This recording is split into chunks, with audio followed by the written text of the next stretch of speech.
Bab 281. Sanur mengernyit sambil berkata, saat ini, keluarga kaya menjual properti mereka dengan harga yang sangat murah. Benar-benar rugi besar, tapi nggak ada yang beli. Banyu menghela napas, lalu menyahut, Hais, benar juga. Begitu pasukan Agrel masuk kota, semuanya akan menjadi milik mereka. Siapa masih mau beli? Sudahlah, cepat bereskan barang-barang kita dan pergi ke kota provinsi di bagian selatan. Lanjut Banyu. Seorang pelayan tiba-tiba masuk saat mereka sedang berbicara. Dia berujar, Tuan Sanur, Tuan Banyu, anggota dari lembaga makelar bilang ada yang mau beli toko kita. Tapi, harganya ditekan sampai 10%. Apa tokonya mau dijual? Sanur menimpali, ditekan sampai 10%. Ini, awalnya, harga toko sudah sangat murah. Sekarang malah ditekan sampai 10% lagi. Sanur yang merasa sakit hati pun berucap sambil menutup mata dan melambaikan tangannya. Jual saja. Sementara itu, Banyu menghela napas panjang, lalu berucap, keluarga Yumandi benar-benar beruntung karena masih bisa menjual properti di saat-saat seperti ini. Tidak hanya keluarga Yumandi, banyak properti keluarga kaya di kota mulai diambil alih. Selain itu, semuanya dijual dengan harga yang sangat murah, lalu ditekan sampai 10%. Pada saat yang sama, gerbang kota juga tidak lagi membatasi hanya keluarga kaya yang boleh pergi dari kota. Satu persatu keluarga kaya segera menjual properti, lalu ditukar menjadi barang berharga lainnya untuk dibawa pergi. Sementara itu, di kediaman komandan, Candika yang ditahan berujar, apa? Yuda dan Wira, dua pria brengsek itu setuju melakukan pertarungan hidup dan mati dengan Raja Tanui setengah bulan lagi. Begitu mendengar kabar ini, Candika langsung tertawa, lalu berseru, hahaha. Aku mau lihat bagaimana dua pria brengsek itu mati setengah bulan lagi. Suruh tim pengawal untuk bersiap-siap kabur dan kembali ke ibu kota. Setelah membereskan masalah semangat juang, Wira dan Dodi membawa setumpuk sketsa dan komponen ke lembaga senjata. Ini adalah organisasi pembuatan senjata militer yang mengurus tim baju zirah dan busur. Membuat busur panah ataupun baju zirah adalah hal yang menghabiskan waktu dan tenaga. Jenderal Batalion yang mengurus lembaga senjata, Wahab Kusuma, memberi hormat dan berujar. Selamat datang, Tuan Wahyudi. Kemarin Wira dan Yuda yang membagi upah tentara bersama-sama. Jadi, semua tentara mengenal mereka berdua. Wira mengangkat tangan dan membalas. Bangkitlah. Berapa banyak perajin yang bisa dikerahkan oleh tim baju zirah dan busur? Wahab menjawab dengan hormat, Tuan Wahyudi, ada 1.000 perajin di dalam pasukan kami dan kantor pengadilan di kota bisa mengerahkan 1.000 perajin. Kemudian, Wira menimpali, perajin besi tidak diperlukan untuk sementara waktu. Panggil semua perajin yang bisa membuat busur dan bagi mereka menjadi 20 kelompok. Setelah itu, tempatkan mereka di kamp yang berbeda. Setiap komponen yang dibuat harus dirahasiakan. Orang yang melanggar akan dipenggal. Lanjut Wira. Siap, jawab Wahab yang gugup. Dia segera menyampaikan perintah, lalu ribuan perajin pun berkumpul tidak lama kemudian. Para perajin ini dikategorikan, lalu langsung dibagi menjadi 20 kelompok. Wira mulai membagi sketsa, komponen, serta menjelaskan ukuran, standar, dan berbagai permintaan kepada mereka. Kebanyakan perajin hanya mendengar dengan serius dan tidak berani bertanya apapun, bahkan tidak berani mengangkat kepala mereka. Hanya seorang pemuda yang berkomentar setelah melihat struktur busur silang Zeta, aneh sekali. Ini nggak seperti busur, tapi sepertinya anak panah bisa diletakkan di busur ini. Kalau ditambahkan beberapa komponen di sini, anak panah bisa ditembakkan dengan cepat, lalu dipasang ke busur. Kelihatannya menarik sekali. Kemudian, Wahab menegur, Emran, omong kosong apa yang kamu bicarakan? Apa kamu lupa dengan perintah Tuan Wahyudi? Orang yang melanggar aturan akan dihukum berat. Emran menjulurkan kepalanya, lalu bersujud dan memohon ampun, Tuan Wahyudi, ampuni aku. Seharusnya aku tidak boleh bicara sembarangan. Aku memang salah, aku tidak akan bicara sembarangan lagi. Wira memandang Emran dengan terkejut. Tuan Wahyudi, perkataan bocah ini tidak perlu dianggap serius. Dia suka sekali mengutak-atik barang langka dan ens. Kata Wahab. Tapi, kekuatan busur biasa dan busur besar yang dia modifikasi memang bertambah besar. Dia termasuk perajin hebat yang langka di lembaga senjata, bisik Wahab. Wira menghampiri Emran, lalu memapahnya dan berucap, tidak usah takut. Kamu tidak perlu melakukan pekerjaan yang kuatur. Kamu coba kerjakan saja sesuai pemikiranmu. Emran menyahut, terima kasih, Tuan Wahyudi. Emran merasa sangat senang. Dia langsung berjalan ke samping, lalu mulai bekerja. Wira melihatnya sembari tersenyum. Setelah dites, bisa langsung terlihat apakah pemuda ini berbakat atau tidak. Tiba-tiba, seorang prajurit pengirim pesan bergegas datang dan berseru, Tuan Wahyudi, gawat. Prajurit perbatasan Loko yang kembali membuat keributan. Bab 282. Di Kam Utara, tenda prajurit perbatasan Loko yang kembali dikelilingi oleh penghalang. Puluhan ribu prajurit kabur saat perbatasan Loko diterobos. Senjata dan baju zirah mereka dilucuti. Katanya para prajurit ini ditahan, tetapi sebenarnya tidak ada bedanya dengan Kam pada masa peperangan. Mereka tidak perlu berlatih perang dan diberi makan 3 kali sehari.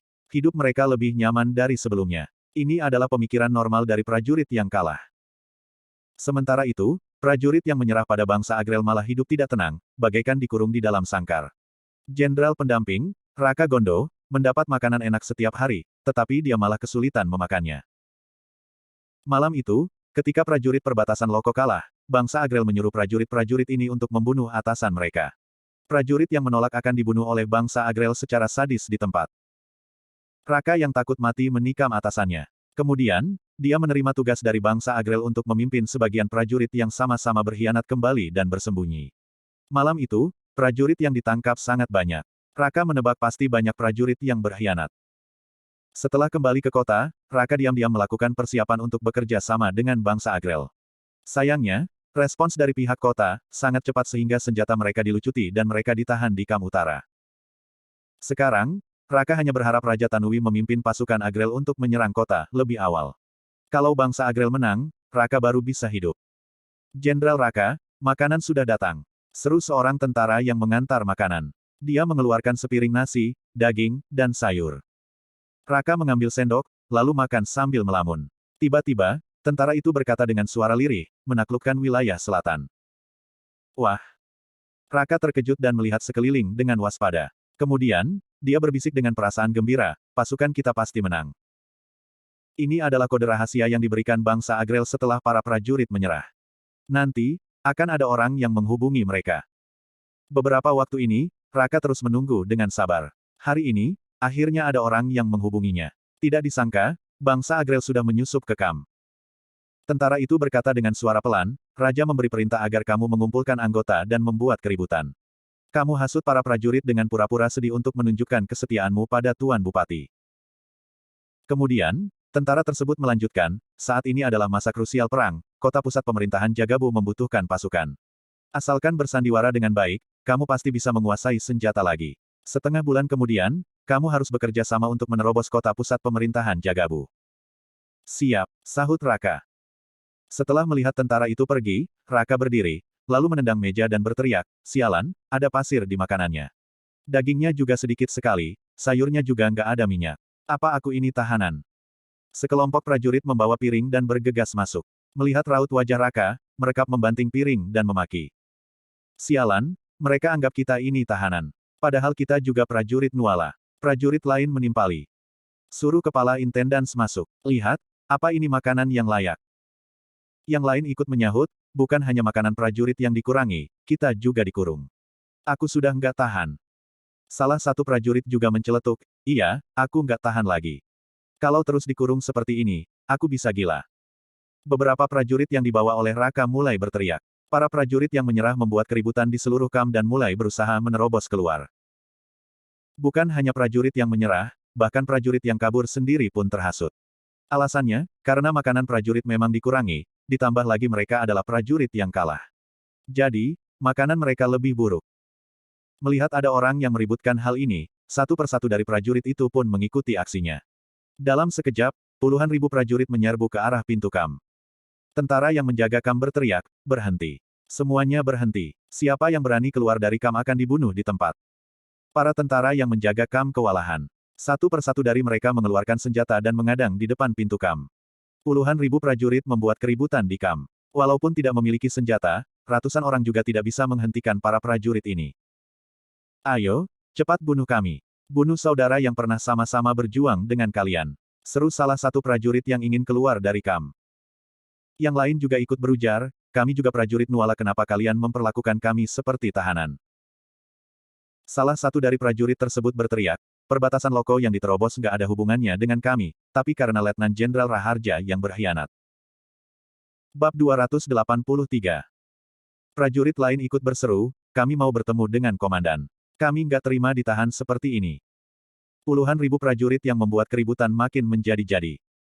Tiba-tiba, pasukan dari 2 Kam menyerbu. Satu kam terdiri dari eksekutor dan satu lagi terdiri dari pemanahem. Orang yang memimpin adalah seorang pemuda. Tuan Wahyudi sudah datang, ujar salah seorang prajurit penjaga kam. Akhirnya, mereka merasa lega. Raut wajah Raka menjadi muram saat melihat pemuda yang tampan itu. Dia pernah mendengar tentang penasihat militer ini. Begitu menduduki posisinya, Wira membagi upah tentara untuk meningkatkan semangat pasukan. Salah satu tentara membawa bangku, lalu Wira berdiri di atasnya. Sosoknya yang terlihat jelas oleh semua orang mengambil pengeras suara dari kayu, lalu berteriak. Semuanya diam. Ribuan orang yang berasal dari dua kam berdiri di belakang Wira. Ada yang mengeluarkan pisau panjang dan ada yang siap-siap memanah. Wah! Banyak prajurit merasa gugup dan menjadi diam. Mereka tidak berani bicara lagi. Kemudian, Raka berkoar, Tuan Wahyudi memang hebat. Kami hanya mengeluh makanannya bermasalah, tapi kamu langsung bawa eksekutor dan pemanah. Apa kamu mau membunuh kami semua? Prajurit lain yang memberontak tadi ikut berkomentar, benar. Anggota di dapur mengurangi makanan kami. Apa kami nggak boleh mengeluh? Ada juga prajurit yang menantang, bunuh saja kami semua. Kita lihat bagaimana kamu memberi penjelasan pada pemerintah nanti. Salah satu prajurit menimpali, benar. Lagi pula, dikurung seharian di sini lebih menyiksa daripada mati. Jadi, bunuh saja kami. Banyak prajurit ikut mengecam tindakan Wira, bahkan situasi makin heboh. Mereka juga terus berdesak-desakan di pintu kam. Dalam sekejap, situasi yang sudah tenang kembali menjadi gaduh.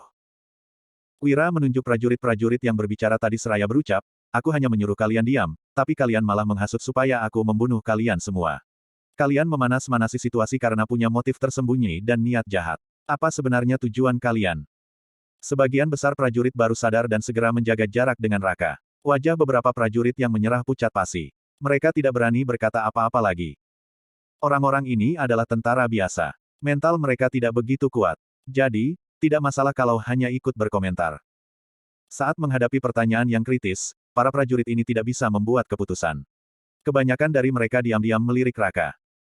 Kemudian, Raka berkata, Tuan Wahyudi, kami semua sudah dikurung begitu lama. Apalagi, makanan kami juga dikurangi. Itulah sebabnya kami tidak bisa menahan emosi dan mengeluh. Ekspresi Raka seketika berubah. Dia melanjutkan perkataannya sambil menangis, kami itu prajurit Nuala yang telah mempertaruhkan nyawa. Kenapa kalian harus memperlakukan kami seperti ini? Raka menambahkan, kalian mengurung kami seperti tahanan dan memberi kami makanan yang bercampur dengan pasir. Kalian sama sekali tidak menganggap kami manusia. Begitu Raka berpura-pura sedih, banyak prajurit lain pun terpengaruh. Dan menangis. Raut wajah Wira menjadi muram. Dia bertanya, nama kamu siapa? Apa jabatanmu sebelumnya? Raka menjawab sembari memberi hormat. Nama saya Raka. Jabatan saya Jenderal Pendamping Perbatasan Loko. Wira berkata dengan dingin, kalau kamu itu Jenderal Pendamping tingkat kelima, seharusnya kamu tahu perintah dari pemerintah. Menurut aturan, kalau perbatasan Loko yang kuat diterobos, kalian harus dipenggal. Wira melanjutkan, sekarang aku dan Panglima Yuda memberi kalian makan dan minum, bahkan memohon kepada pemerintah untuk memaafkan kesalahan kalian, tapi kalian malah membuat keributan hanya karena makanannya kurang. Benar-benar tidak tahu diri. Apa kalian pikir aku tidak berani membunuh orang? Bunuh, seru para eksekutor dan pemanah yang maju. Suara mereka memekakkan telinga. Bruk, bruk. Semua prajurit di tempat berlutut, satu persatu dari mereka memohon. Tuan Wahyudi, ampuni kami. Bruk. Ekspresi Raka berubah drastis. Dia bersujud seraya berucap, saya salah, tapi saya tetap setia pada kerajaan Nuala. Jika kalah dalam peperangan, pemerintah pasti akan menjatuhkan hukuman. Seperti perbatasan Loko yang diterobos akan membahayakan kerajaan Nuala. Itulah sebabnya para prajurit yang kalah akan dipenggal. Semua pemerintahan di setiap generasi menggunakan hukuman yang sadis ini untuk mendorong para prajurit bertarung mati-matian. Kemudian, Wira memerintah dengan tegas, pengawal, sebelumnya Raka adalah seorang jenderal pendamping tingkat kelima. Sebagai jenderal, dia tidak bersikap bijaksana, malah menghasut prajurit lain dan mengajak mereka membuat keributan. Pukul dia dengan tongkat sebanyak 50 kali. Tuan Wahyudi, tolong ampuni saya, ujar Raka. Dia segera melihat ke samping untuk meminta bantuan prajurit lain. Bab 284. Jika Raka dipukul 50 kali dengan tongkat, dia pasti akan terbaring beberapa bulan kalaupun tidak mati. Mana mungkin dia bisa bekerja sama lagi dengan bangsa Agrel. Namun, para prajurit yang menyerah di sekeliling Raka tidak ada yang berani membantunya. Mereka hanya melihat Raka yang dibawa oleh pengawal. Jerit Raka. Suara jeritannya yang histeris membuat semua prajurit terdiam. Wira memerintah dengan ekspresi muram, siapa yang bertanggung jawab atas kam ini? Tingkatkan kualitas makanan mereka dan samakan dengan standar prajurit penjaga gerbang.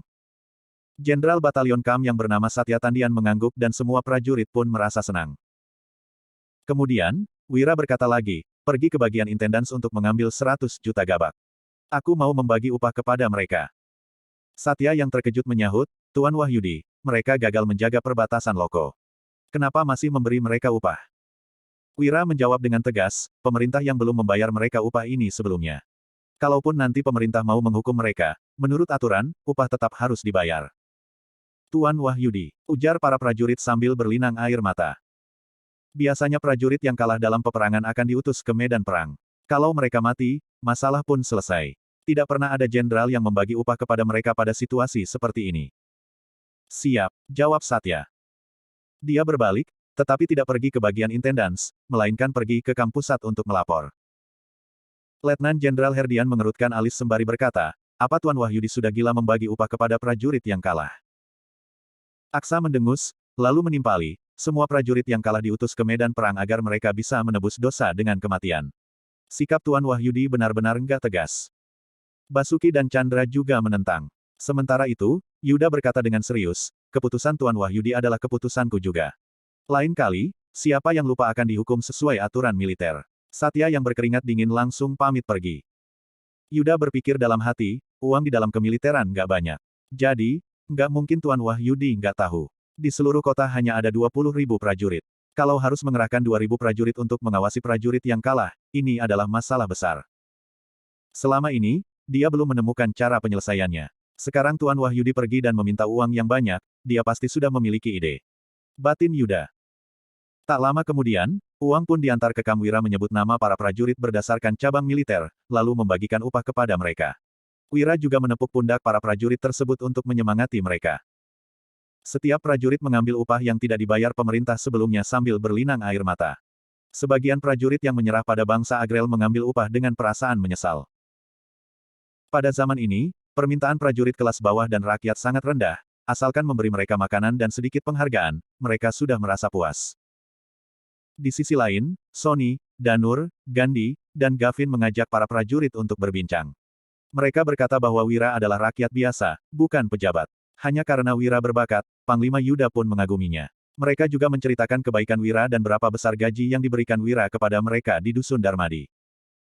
Para prajurit yang iri mendengar dengan mata yang berbinar-binar.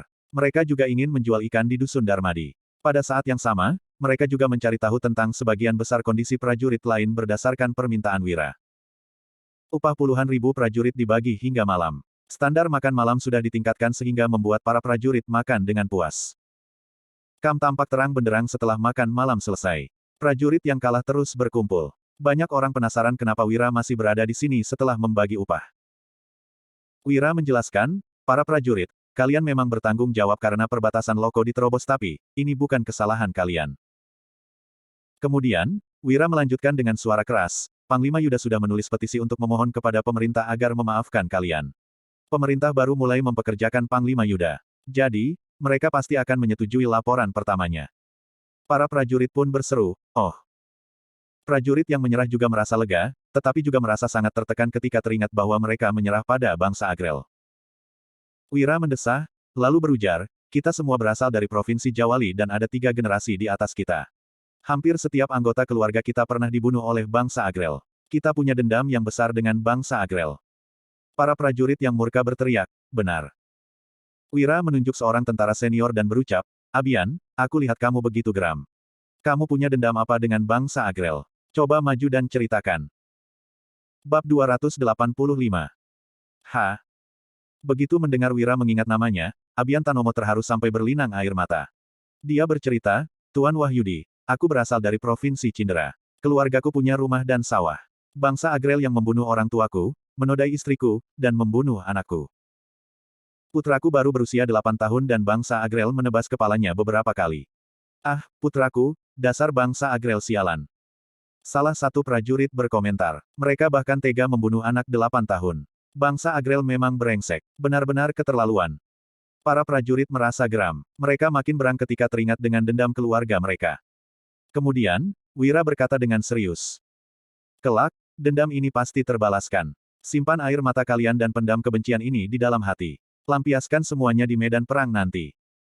Abian menahan air mata sambil berjalan kembali ke tempatnya. Wira menunjuk seorang pria Parabaya dan berkata, Benyamin, aku lihat kamu sangat marah. Apa kamu juga punya dendam dengan bangsa Agrel? Coba maju dan ceritakan. Benyamin pun menuturkan apa yang dialaminya. Tuan Wahyudi, aku juga berasal dari Provinsi Cindera. Awalnya, pernikahanku sudah ditetapkan. Calon istriku cantik sekali. Tapi, bangsa Agrel datang dan membunuh orang tuaku. Mereka bahkan membakar rumahku dan menodai calon istriku. Dia disakiti beramai-ramai oleh sekelompok manusia brengsek itu. Lanjut Benyamin. Benyamin menggertakkan giginya. Dia bercerita, sambil menangis. Terakhir, sekelompok pria brengsek itu juga membunuh calon istriku. Sebelum meninggal, istriku masih menyebut namaku dan merasa bersalah padaku. Aku harus bertarung mati-matian dengan bangsa Agrel. Aku mau membalaskan dendam orang tuaku dan istriku. Ujar Benyamin. Brengsek, seru para prajurit di tempat sambil mengepalkan tinju mereka. Kemudian, Wira menunjuk prajurit lain. Begitu seterusnya, satu persatu prajurit naik ke atas panggung dan menceritakan dendam keluarganya. Ada yang orang tuanya disakiti. Ada juga yang anaknya, istrinya, dan saudaranya yang menjadi korban dari bangsa Agrel. Para prajurit ini berhasil kabur dari Provinsi Cindera dan Gumarang. Mereka bergabung dengan militer karena ingin membalaskan dendam keluarga. Satu persatu dari para prajurit ini mendengar cerita orang lain dan teringat dengan dendam keluarga. Mereka pun maju untuk mengeluarkan isi hati mereka. Awalnya, Wira yang memanggil nama mereka. Namun, setelah itu, semuanya berebutan untuk maju. Kebencian ini sudah mereka pendam selama bertahun-tahun. Saat ini, mereka ingin melampiaskannya. Banyak prajurit dari Provinsi Jawali merasa geram setelah mendengarnya. Bangsa Agrel benar-benar terlalu jahat. Anggota, pertemuan propaganda, ini terus bertambah. Satu persatu prajurit menceritakan dendam mereka. Pada awalnya, para prajurit yang menyerah pada bangsa Agrel hanya diam. Akan tetapi, setelah mendengar cerita prajurit lain, sebagian kecil dari mereka juga maju. Ternyata, prajurit ini juga memiliki dendam kesumat dengan bangsa Agrel. Begitu menceritakan dendam dengan bangsa Agrel dan teringat dengan keputusan mereka untuk menyerah pada bangsa Agrel, prajurit-prajurit ini menangis terseduh-seduh di atas panggung. Namun, tidak ada yang curiga. Ini karena semua orang yang maju untuk menceritakan dendam mereka kepada semua orang menangis. Akan tetapi, prajurit yang menyerah dan tidak maju ketakutan hingga wajah mereka pucat pasi. Mereka takut prajurit lain yang maju akan tidak sengaja mengungkap pengkhianatan mereka. Di bawah panggung, Wira, Sony, Satya, dan sebagian besar prajurit yang pintar diam-diam mengamati. Mereka sedang berpikir bahwa respons para prajurit yang ada di tempat agak tidak beres. Pertemuan propaganda ini berlangsung sampai tengah malam. Para prajurit tidak berhenti menangis. Wira berucap, saudara sekalian, dendam kita dengan bangsa Agrel tidak akan pernah habis untuk diceritakan. Kemudian, Wira naik ke panggung dan berkata, tadi, saudara kita yang bercerita kebanyakan berasal dari Provinsi Cindera dan Gumarang. Tapi, kalau bangsa Agrel menerobos kota pusat pemerintahan Jagabu, kejadian tragis ini akan terjadi di Provinsi Jawali. Wira melanjutkan, saudara sekalian yang berasal dari Provinsi Jawali, orang tua, istri, dan saudara kalian akan berakhir seperti mereka. Kalaupun ada Fang tidak mati, generasi selanjutnya juga akan menjadi budak bangsa Agrel. Setiap generasi akan ditindas oleh bangsa Agrel. Cepat atau lambat, semua keturunan kita akan tergantikan oleh bangsa Agrel. Kalian semua pulang dan coba pikirkan baik-baik, ucap Wira. Para prajurit pergi sambil berlinang. Sebagian prajurit yang menyerah pada bangsa Agrel makin bimbang. Setelah semua prajurit pergi, Satya, Sony, dan sekelompok orang berkumpul di sisi Wira. Orang-orang ini sudah mengungkap rahasia dan membuktikan kecurigaan Yuda. Di antara prajurit yang kalah ini, kemungkinan ada yang dipaksa Raja Tanui untuk berkhianat dan akan memberontak kapan saja. Wira berujar, apa kalian sudah melihat dengan jelas? Apa ada orang yang bermasalah? Sony menjawab, aku menemukan banyak orang yang bermasalah. Awalnya, saat memarahi bangsa Agrel, banyak prajurit yang merasa sangat kesal. Tapi, ada sebagian prajurit yang tampak canggung dan berusaha menahan amarah mereka. Setelah ada yang memberi isyarat, mereka baru ikut marah-marah. Tapi, mereka masih nggak terlalu berani. Orang-orang itu pasti menyembunyikan sesuatu. Kalau nggak, mana mungkin mereka nggak berani memarahi bangsa Agrel. Lanjut Sony. Kemampuan Sony dalam melakukan pengamatan sudah mengalami peningkatan besar setelah dilatih oleh Wira dan Dian untuk waktu yang lama.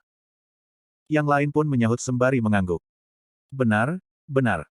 Mereka juga menemukan keanehan ini. Bab 286.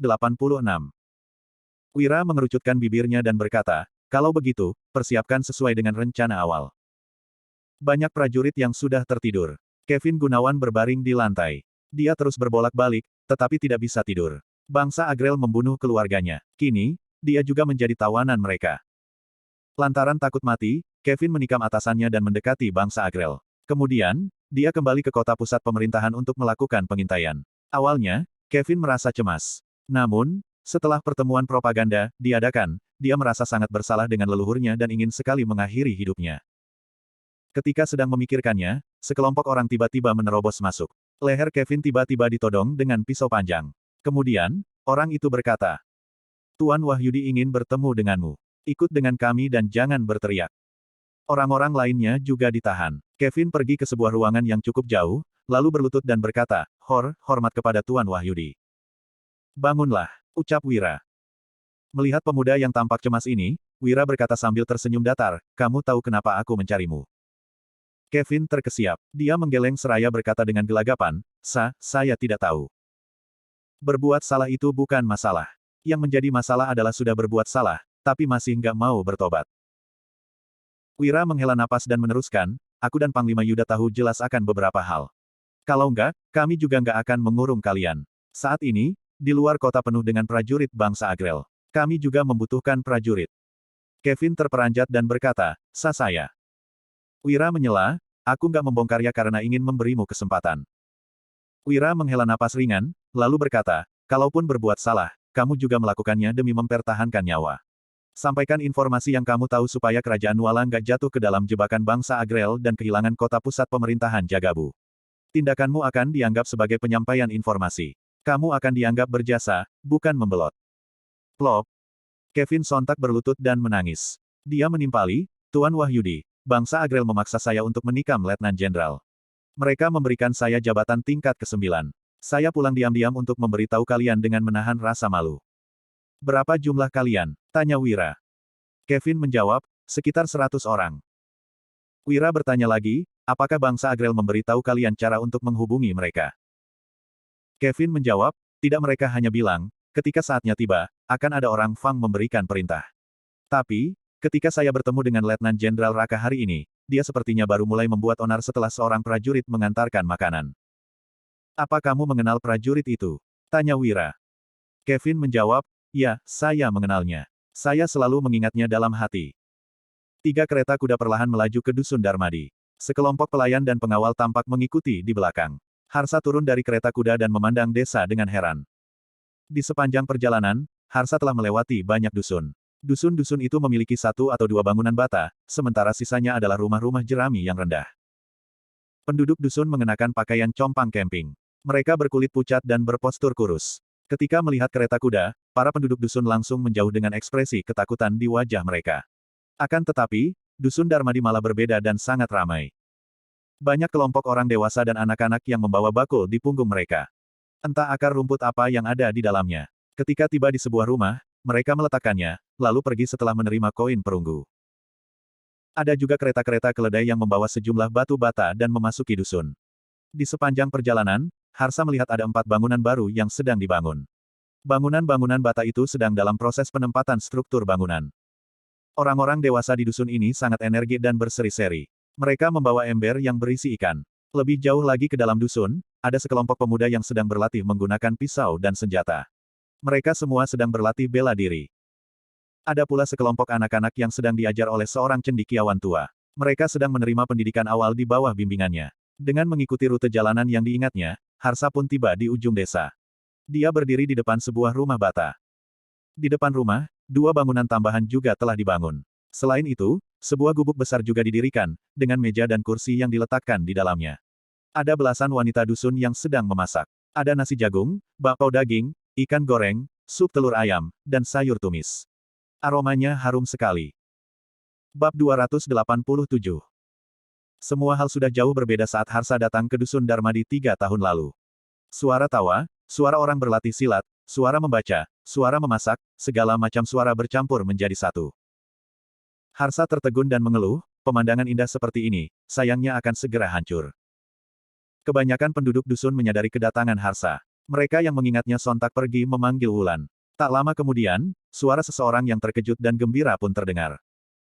Kak, kenapa kamu ke sini? Wulan, ucap Harsa. Melihat kondisi adiknya yang kian membaik, Harsa pun tersenyum dan berkata, aku sudah pulang dari kota pusat pemerintahan Jagabu. Kakak iparmu sudah rindu denganmu, jadi aku sekalian membawanya pulang. Oh. Wulan mengalihkan topik pembicaraan dengan berkata, kalau begitu, apa kakak sudah bertemu dengan suamiku? Bagaimana keadaannya sekarang? Sudah. Harsa berkata sambil tersenyum, dia sudah menyelesaikan semua masalah garam dan menjual 3 bilah pedang Treksa seharga lebih dari 30 juta gabak. Dia bahkan menulis puisi yang terkenal di seluruh dunia. Dia juga dianggap sebagai teman akrab oleh Paman Putro. Saat ini, dia sudah memiliki reputasi yang gemilang di seluruh kota pusat pemerintahan. Harsa memutuskan untuk tidak mengungkit tentang masalah Dian supaya adiknya tidak merasa sedih setelah mengetahuinya. Benarkah? Tanya Wulan seraya mengentakkan kakinya yang panjang dengan bersemangat. Dia mengayunkan tinju kecilnya dan berkata, sudah kuduga, suamiku memang yang paling hebat. Harsa mengangguk dan berkata, ayo, sapa kakak iparmu. Wulan bergegas menaiki kereta kuda dan berkata, Kak, kenapa kamu nggak turun dan masuk ke rumah? Istri Harsa menjawab, gaun yang kakak pakai terlalu panjang, jadi nggak nyaman untuk berjalan di tanah. Dia mengeluarkan panci kecil dan mangkuk kecil, lalu berkata, ini adalah sup yang kakak masak. Kakak terus memanaskannya dengan arang di sepanjang jalan, Wulan, ayo kamu cicipi. Tanpa ragu-ragu, Wulan langsung meminum semangkuk sup dan segera tertidur di dalam kereta. Ayo, ucap Harsa yang menghela napas. Harsa tahu jelas temperamen adiknya. Apabila tidak menggunakan cara ini, dia tidak mungkin bisa membawa Wulan pergi. Sembari dilihat oleh semua penduduk dusun, 3 kereta kuda tampak berputar arah dan bergegas kembali. Sesosok berpostur tinggi mengadang di depan mereka dan berkata, Tuan Harsa, apa yang kamu lakukan terhadap Wulan? Harsa tidak menyembunyikannya dan menjelaskan. Bangsa Agrel menyerang dan berhasil menaklukkan perbatasan Loko. Wira memutuskan untuk tinggal di kota pusat pemerintahan Jagabu dan berjaga di sana. Aku akan membawa Wulan ke ibu kota provinsi. Wira juga sudah menyetujuinya, kalian juga sebaiknya bersiap-siap. Mereka nggak mungkin bisa melindungi dusun ini. Kereta kuda sontak melaju. Hasan membeku di tempat. Urat di kedua kepalan tangannya tampak sangat jelas. Dia berteriak, bangsa Agrel. Malam itu, Danu kembali ke dusun Darmadi dengan membawa sekelompok prajurit. Tak lama kemudian, mereka mengumpulkan penduduk dusun untuk rapat bersama. Setelah itu, Danu memimpin rombongan untuk pergi dengan menunggang kuda. Danu dan yang lainnya juga membawa pergi hampir 100 bilah pedang Treksa yang telah dibuat oleh paman selama ini. Di ruang baca kerajaan, ibu kota kerajaan Raja Bakir baru selesai membaca surat darurat. Dia tak kuasa mengernyit dan menggerakkan giginya, lalu menyerahkan surat tersebut kepada bawahannya. Dalam surat itu, disebutkan bahwa setelah Yuda mengambil alih posisi komandan, dia pun menahan komandan sebelumnya, kemudian, Yuda merampas uang perak milik Candika. Selain itu, Yuda juga menunjuk Wira sebagai penasihat militer dan memberinya kuasa penuh atas plakat emas. Yang paling mengerikan adalah Yuda menantang Raja Tanui untuk bertempur dalam setengah bulan mendatang. Penasihat kiri dan kanan, 8 menteri dan 8 tokoh besar tampak terkejut setelah membaca surat darurat tersebut. Suasana di ruang baca kerajaan menjadi sunyi. Hanya terdengar suara napas dari ke-8 orang di dalam. Setelah sekian lama, Raja Bakir Pan mengepalkan tangannya. Dia menggerakkan gigi seraya bertanya, bagaimana pendapat kalian, para menteri yang terhormat? Dimas menyahut, Yang Mulia, tolong segera perintahkan Yuda untuk menarik kembali plakat emas dan memenjarakan Wira. Tindakannya ini sangat membabi buta. Dia bisa menyebabkan puluhan ribu prajurit tewas sia-sia dan hal ini hanya akan mengorbankan kota pusat pemerintahan Jagabu. Bab 288. Kemal, sang penasihat kiri, melangkah maju dan berkata, Yang Mulia, tindakan Wira memiliki tujuan yang jelas, baik menginstruksikan prajurit pengirim pesan untuk menyampaikan informasi ataupun mengadakan pertemuan propaganda. Kemal melanjutkan, semuanya bertujuan untuk membangkitkan semangat dan dukungan dari prajurit maupun rakyat. Mengenai pertempuran besar dalam setengah bulan mendatang, itu pasti strategi untuk mengalahkan musuh yang dibuatnya bersama Panglima Yuda. Raja Bakir tampak mengernyit. Jelas, dia tidak percaya bahwa kedua orang itu memiliki cara untuk mengalahkan musuh. Harry Leonardo, sang Menteri Keadilan, berujar, Yang Mulia, meskipun Yuda memahami strategi militer, pasukannya hanya pasukan kelas 2. Bagaimana mungkin mereka bisa melawan pasukan elit dari bangsa Agrel? Apabila dia bertahan di dalam kota dan menunggu bala bantuan, itu bukan masalah. Sekarang, dia justru mengambil inisiatif untuk keluar dari kota dan menghadapi bangsa Agrel. Selain mencari mati, hamba tidak bisa melihat alasan lainnya. Ucap Harry. Suhendra, sang menteri perang, berkata, Yang Mulia, mengganti pemimpin dengan gegabah akan merusak semangat pasukan. Kalau kita mengganti Yuda dan Wira, siapa yang akan Yang Mulia angkat sebagai panglima utama? Apakah Candika? Suhendra melanjutkan, ketika musuh menyerang, dia bahkan mengambil kesempatan untuk memperdagangkan surat izin lintas yang mempermudah mereka masuk. Apakah Yang Mulia akan mempercayakan kota pusat pemerintahan Jagabu kepadanya? Raja Bakir menggertakkan giginya dan mengangguk. Perkataan mereka adalah suara hatinya. Dia juga ingin Yuda tetap tinggal di kota dan menunggu bala bantuan dari seluruh penjuru datang. Alhasil, kedua utusannya itu tidak menunjukkan sikap seorang pejabat dan malah bertindak sembrono. Menteri Harry dan Menteri Jerry, kalau kalian bisa memahami strategi dari Panglima Yuda dan Wira, kalian akan menjadi jenderal terkenal di generasi ini. Ucap Raja Bakir. Tanpa ragu-ragu, Suhendra juga berkata, Yang Mulia, strategi militer cenderung samar-samar. Kalau tindakan seorang panglima bisa diprediksi oleh orang luar, itu artinya kekalahan sudah dekat. Yuda telah melewati banyak pertempuran dan Wira memahami inti dari teknik perang. Gabungan keahlian militer dan kecerdasan mereka tidak mungkin membawa kehancuran bagi mereka sendiri, ucap Suhendra. Meskipun tindakan-tindakan ini terlihat aneh, berdasarkan pemahaman hamba tentang teknik perang, memang ada peluang besar untuk mengalahkan orang-orang dari bangsa Agrel. Mohon kesabaran Yang Mulia dan janganlah menghalangi peluang kemenangan ini. Timpal Suhendra. Raja Bakir masih ragu-ragu sehingga mengernyit kemudian, dia menoleh dan bertanya, penasihat kanan, bagaimana menurutmu? Ardi yang berekspresi datar berkata, Yang Mulia, saya tidak memahami teknik perang sehingga tidak memahami strategi yang dibuat Panglima Yuda dan Wira. Tapi, saya merasa bahwa perkataan Menteri Suhendra sangat masuk akal. Lebih baik kita menunggu dengan sabar. Dimas, Harry, dan Jerry tampak tertegun sejenak. Mereka segera tersadar dan tidak lagi menentang. Yuda dan Wira direkomendasikan oleh penasihat kiri, Menteri Tirta, dan Menteri Suhendra. Mereka bahkan mengambil risiko dengan mempertaruhkan nyawa mereka. Apabila pertempuran ini berakhir dengan kekalahan besar untuk Panglima Yuda, meskipun ketiganya mungkin tidak akan dipenjara, Dimas, Harry, dan Jerry pasti akan diusir dari pemerintahan dan tidak akan bisa melawan mereka lagi. Dukungan dari penasihat kanan sangat tinggi. Raut wajah Raja Bakir tampak suram. Bagaimana mungkin dia tidak mengetahui rencana dari penasihat kanan dan ketiga menteri itu? Dalam perseteruan di istana, mendukung bukan berarti membantu. Dukungan yang makin kuat justru bisa membuat seseorang jatuh makin keras. Sekarang, dia takut bahwa Yuda akan sengaja kalah dari bangsa Agrel tanpa memedulikan nyawa keluarganya di ibu kota kerajaan. Kemal berkata dengan serius, Yang Mulia, jangan dipikirkan lagi. Kota pusat pemerintahan Jagabu berbatasan dengan Sungai Yilo. Saat ini, sudah musim dingin awal. Sebulan lagi, akan menjadi musim dingin sesungguhnya. Permukaan sungai akan membeku sehingga kuda dan prajurit bisa lewat. Hingga saat itu, kalau bangsa Agrel tidak dapat menaklukkan kota pusat pemerintahan Jagabu, mereka masih bisa bergegas ke Provinsi Jawali. Strategi mereka pasti memiliki pertimbangan semacam ini. Mohon percayalah pada mereka. Timpal Kemal. Gatot berkata, Yang Mulia, kalau merasa khawatir, Yang Mulia bisa memindahkan pasukan garnisun dari provinsi sekitar ke Provinsi Jawali sebagai langkah pencegahan. Raja Bakir tampak mengangguk pelan. 3 hari lalu, ratusan kavaleri meninggalkan kota pusat pemerintahan Jagabu dan menempuh perjalanan sejauh 482 km. Dengan membawa surat dari Panglima Yuda, mereka ingin menyatukan kembali pasukan Sirah Hitam. Telulas juga termasuk salah satu dari mereka. Dia menunggang kudanya selama 4 hari ke Kabupaten Kirata, Kota Tolan, dan Dinasa. Di sini, ada pengawal pribadi ke-38 Panglima Dirga, Fandi. Dia memiliki keterampilan yang luar biasa dalam memanah dan menjadi yang terbaik di antara semua pengawal pribadi. Bahkan, kakak Hasan pun tidak bisa dibandingkan dengannya. Setelah bertanya kepada penduduk dusun beberapa saat, Telulas menunggangi kuda ke gunung belakang dan berteriak sekuat tenaga. Apakah ada pasukan Sirah Hitam di sini? Di dalam hutan, seorang pria tiba-tiba berbalik dan mengambil 3 anak panah berbulu, lalu memasangnya pada busur. Srek, srek, srek. Sesaat kemudian, 3 anak panah berbulu terbang menuju Telulas dalam formasi sebuah huruf. Anak panah itu terbang melewati bagian atas kepala serta telinga kiri dan kanan Telulas. Bulu kuduk di seluruh tubuhnya sontak berdiri. Dia memandang pria pemanah di kejauhan dan tak kuasa menggertakkan giginya dan berkata, Teluolu, kalau tanganmu bergetar sedikit, nyawaku sudah melayang.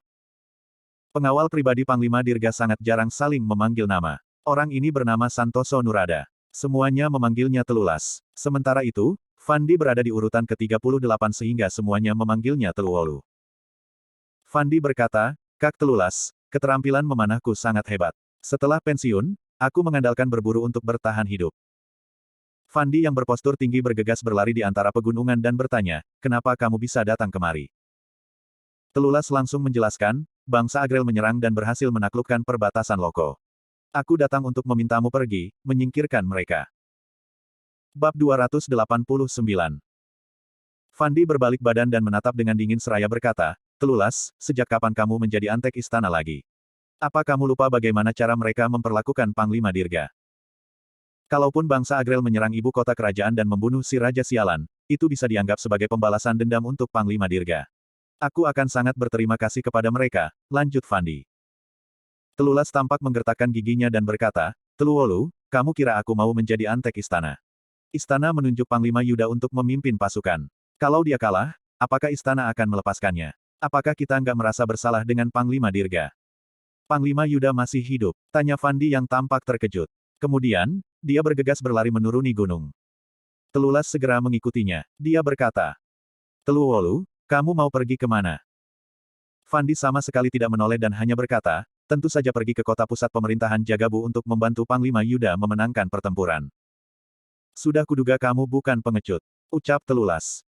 Dia tertawa terbahak-bahak, lalu melemparkan sebuah tas kecil ke arah Fandi. Pria itu sontak meraih tas tersebut dan membukanya. Kemudian, dia menatap isinya dengan terkejut dan berkata, uang emas. Telulas menghela napas ringan dan berkata, Tuan Wahyudi menggunakan uangnya sendiri untuk membantu kalian menghidupi keluarga. Masing-masing akan mendapatkan 1 juta gabak. Fandi tampak kebingungan. Dia lalu bertanya, Tuan Wahyudi. Telulas memicingkan matanya dan berkata, dia adalah seorang cendekiawan. Dia sangat kejam terhadap musuh dan baik terhadap teman sendiri. Pokoknya, Panglima Yuda pasti nggak akan berakhir seperti Panglima Dirga karena berteman dengan orang seperti Tuan Wahyudi. Tatapan Fandi menjadi suram. Dia berkata, baguslah kalau begitu. Dulu, Panglima Dirga terlalu percaya dengan Raja Sialan itu. Sebuah dusun kecil di Kabupaten Joraka yang berjarak 300 hingga 400 km. Seorang pria jangkung yang kurus, dengan matanya yang sesekali berbinar-binar sedang berdiri di padang gurun. Dia tampak mengayunkan cangkul untuk menggali tanah. Ada akar rumput, ada akar rumput. Di sampingnya, seorang anak laki-laki dan seorang gadis berseru dengan gembira. Mereka buru-buru mengambil akar rumput, menggosokkannya ke pakaian mereka, lalu langsung memasukkannya ke dalam mulut. Seorang wanita berwajah pucat tampak duduk di tanah. Dia menatap mereka seraya berlinang air mata. Semenjak suaminya kembali, wanita itu awalnya mengira bahwa kehidupan mereka akan membalik. Alhasil, pajak dan beban malah menjadi makin berat. Hasil panen musim gugur harus dibagikan kepada pemerintah. Untuk makan saja tidak cukup. Sekarang setiap keluarga harus keluar untuk menggali akar rumput, bahkan akar rumput pun sudah sulit untuk ditemukan. Musim dingin ini mungkin akan sulit dilalui oleh mereka. Pria parubaya itu mengayunkan cangkul dengan wajah tak berekspresi. Tiba-tiba, seekor kuda bergegas kemari. Kemudian, seorang prajurit pengirim pesan berteriak keras. Apakah anggota pasukan Sirah Hitam, David Yunardi, ada di sini? Raut wajah wanita itu berubah. Dia menatap prajurit berkuda itu dengan ketakutan, lalu melirik ke arah suaminya. Suaminya seolah-olah tidak mendengar apa-apa dan terus menggali tanah. Ayah, panggil anak laki-laki itu. Dia yang sedang mengunyah akar rumput berkata dengan tidak jelas, bukannya orang itu sedang memanggilmu. Kenapa ayah nggak menjawabnya? Prajurit pengirim pesan menoleh ketika mendengar suara tersebut. Dia menatap si pria dengan kebingungan dan bertanya. Apakah kamu adalah pengawal pribadi ke-6 Panglima Dirga, David Yunardi? Pria itu masih berekspresi datar dan menjawab, David sudah mati karena sakit beberapa waktu lalu. Aku adiknya, Doni Yunardi. Tuan, silakan kembali. Mati karena sakit. Prajurit pengirim pesan itu tertegun sejenak. Dia mengernyit dan berkata, bagaimana ini? Panglima Yuda memerintahkanku untuk menemukannya. Sekarang, bangsa Agrel sudah menyerang. Istana mengangkat Panglima Yuda untuk melindungi kota. Kalau Panglima Yuda gagal melakukannya, dia bisa dihukum mati. Apa, Panglima Yuda masih hidup? Tanya David yang tampak terkejut. Dia sontak melempar cangkulnya dan berkata, aku adalah David. Aku akan ikut denganmu untuk menemui Panglima Yuda. Oh, ternyata kamu David, ucap prajurit pengirim pesan itu. Dia tercengang dan merasa sedih. Pengawal pribadi ke-6 Panglima Dirga telah berjasa besar dalam pertempuran, tetapi sekarang keluarganya harus menggali akar rumput demi bertahan hidup. Bab 290. Sayang, teriak wanita berwajah pucat itu sambil meraih tangan si pria. Dia berkata, kamu akan pergi bertempur demi istana lagi. Kamu sudah melakukannya selama 10 tahun, tapi apa yang kamu peroleh? Sekarang, persediaan makanan di rumah sudah habis. Kita bahkan harus menggali akar rumput untuk makan. Kalau kamu pergi lagi kali ini, setelah pulang nanti, kamu mungkin gak akan bisa melihat kami lagi. Lanjut wanita itu. David membuka mulutnya dan terlihat kebingungan. Dia tidak tahu harus mengatakan apa.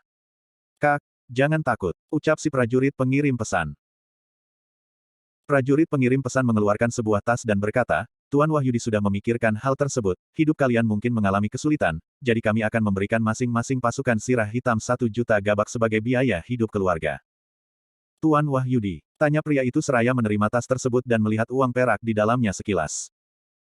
Dia menyerahkannya kepada istrinya, berlinang air mata dan berkata, jaga anak-anak dengan baik. Panglima Yuda adalah putra dari Panglima Dirga. Aku harus membantunya ketika dia mengalami kesulitan. Aku akan pulang setelah perang ini. Wanita itu berkata, sayang, kamu harus pulang, dengan selamat.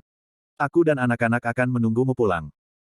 Dengan memegang kantong berisi uang perak, wanita itu memeluk kedua anaknya sambil menangis. Di kota Pinar yang berjarak 400 meter jauhnya, di dalam sebuah kuil bobrok, sekelompok pengemis tengah berkerumun di sudut dinding. Mereka menikmati matahari musim dingin dan mengelilingi seorang pengemis berpostur tinggi. Kak Rudy, kamu bilang dulunya kamu lebih hebat daripada jenderal besar. Kenapa sekarang malah menjadi pengemis seperti kita? Tanya salah seorang pengemis. Selain itu, kamu bahkan gak tahu cara mengemis. Kalau bertemu dengan orang-orang, kamu harus memohon dengan baik, berlutut, dan mendoakan mereka. Dengan begitu, mereka baru akan membagikan makanan. Tapi, kamu malah bersikap seperti bos saat mengemis. Lanjut pengemis itu. Kalau bukan kami yang membantumu mengemis, kamu pasti sudah mati kelaparan di jalan. Bisa-bisanya kamu selalu berbual setiap harinya. Ucap pengemis itu. Sekelompok orang tampak mengelilingi seorang pengemis berpostur tinggi sembari menggaruk kepala mereka. Dasar brengsek, kalau bukan aku yang membantu kalian menyingkirkan para pengemis berandal itu, memangnya kalian bisa mengemis dengan tenang di seluruh kota seperti sekarang. Ucap Rudy.